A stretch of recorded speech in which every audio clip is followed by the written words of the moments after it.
एनडे सौरगढ़े, मैं एक और विषय पर आज आपसे चर्चा करना चाहता हूं।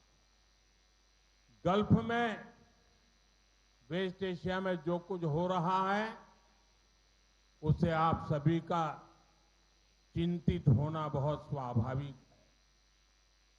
हमारे लाखों भाई बहन वहां काम करते हैं, लेकिन साथियों, आपको याद रखना है, आज देश में बीजेपी एनडीए की सरकार है। जब भी हमारा कोई देशवासी संकट में पड़ा, हमने उसे सुरक्षित बचाने के लिए पूरी ताकत लगा दी। इराक में फंसी नर्सों को बचाने की बात हो या यमन के आतंकवादियों के चंगुल से फादर टॉम को आजाद कराने का काम, आज का भारत अपने नागरिकों को संकट में अकेला नहीं छोड़ता। फादर एलेक्सिस प्रेम कुमार को भी हम अफगानिस्तान से सुरक्षित वापस लाए।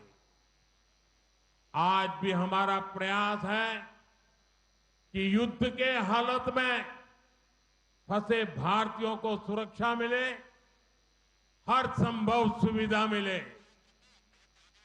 പ്രിയപ്പെട്ടവരെ, മറ്റൊരു വിഷയം കൂടി നിങ്ങളോട് ചർച്ച ചെയ്യാൻ ഞാനിപ്പോൾ ആഗ്രഹിക്കുകയാണ്. അത് നമ്മുടെ പ്രവാസി സഹോദരങ്ങളെ കുറിച്ചാണ്. ഇപ്പോൾ പശ്ചിമേഷ്യയിൽ, ഗൾഫ് രാജ്യങ്ങളിൽ ഇപ്പോൾ നടന്നുകൊണ്ടിരിക്കുന്ന യുദ്ധസമാനമായ സാഹചര്യത്തിൽ അവിടെ നടന്നുകൊണ്ടിരിക്കുന്ന കാര്യങ്ങളിലൊക്കെ നിങ്ങൾക്ക് ആശങ്ക ഉണ്ടാവുക സ്വാഭാവികമാണ്. കാരണം നമ്മുടെ ലക്ഷക്കണക്കിന് സഹോദരീ സഹോദരന്മാരാണ് അവിടെ ജോലി ചെയ്യുന്നത്. എന്നാൽ നിങ്ങൾ ഒരു കാര്യം ഓർക്കണം, ഇന്ന് രാജ്യം ഭരിക്കുന്നത് ഭാരതീയ ജനതാ പാർട്ടി നേതൃത്വം നൽകുന്ന ദേശീയ ജനാധിപത്യ സഖ്യമാണ്. നമ്മുടെ ഏതെങ്കിലും ഒരു പൗരൻ ഒരു കുഴപ്പത്തിൽ അകപ്പെട്ടാൽ, അവർക്ക് ഏതെങ്കിലും ദുരിതകാലമുണ്ടായാൽ അവരെ സുരക്ഷിതമായി തിരികെ എത്തിക്കാൻ പൂർണ്ണമായ ശക്തിയും നാം ഉപയോഗിക്കുന്നുണ്ട്. അത് ഇറാഖിൽ അകപ്പെട്ട നഴ്സുമാരെ രക്ഷിക്കുന്ന കാര്യത്തിലായാലും, യമനിൽ തീവ്രവാദിയുടെ പിടിയിൽ നിന്ന് ഫാദർ ടോം ഉഴുന്നാലിനെ മോചിപ്പിക്കുന്ന കാര്യത്തിലായാലും, ഭാരതത്തിന്റെ ഒരു പൗരനെയും അവരുടെ കഷ്ടകാലത്ത് ഉപേക്ഷിക്കുന്ന ഭാരതമല്ല എന്നുള്ളത്. താലിബാൻ ഭീകരരുടെ തടവിലായിരുന്ന ഫാദർ അലക്സിസ് പ്രേംകുമാറിനെ നാം സുരക്ഷിതമായി തിരികെ എത്തിച്ചിട്ടുണ്ട്. ഇപ്പോൾ നാം പ്രയത്നിക്കുന്നത് ഈ യുദ്ധകാലത്ത് പശ്ചിമേഷ്യയിൽ ദുരിതമനുഭവിക്കുന്ന ഭാരതീയർക്ക് സാധ്യമായ എല്ലാ സുരക്ഷയും നൽകുക എന്നതാണ് ഇപ്പോൾ നാം ചെയ്തുകൊണ്ടിരിക്കുന്നത്. मुझे संतोष है कि गल्फ के हमारे सभी मित्र देशों की सरकारें भी हमारे देश के नागरिकों का पूरा ध्यान रख रही है। मैं उन सभी सरकारों का भी आभारी हूं।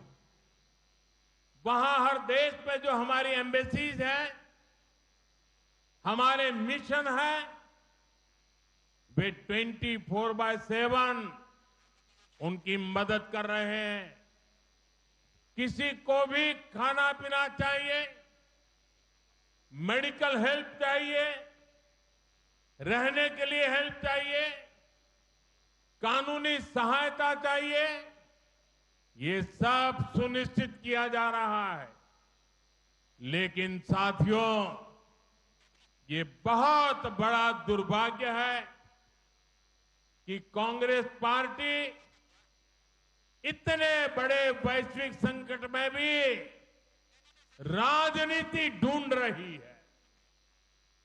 कांग्रेस पार्टी जानबूझकर उकसाने वाले बयान दे रही है, गैर जिम्मेवार बयान दे रही है, ताकि स्थितियां बिगड़ जाएं, हमारे लोग वहां संकट में फंस जाएं और फिर ये लोग मिलकर मोदी को गालियां देने का, रील बनाने का अभियान शुरू कर सके।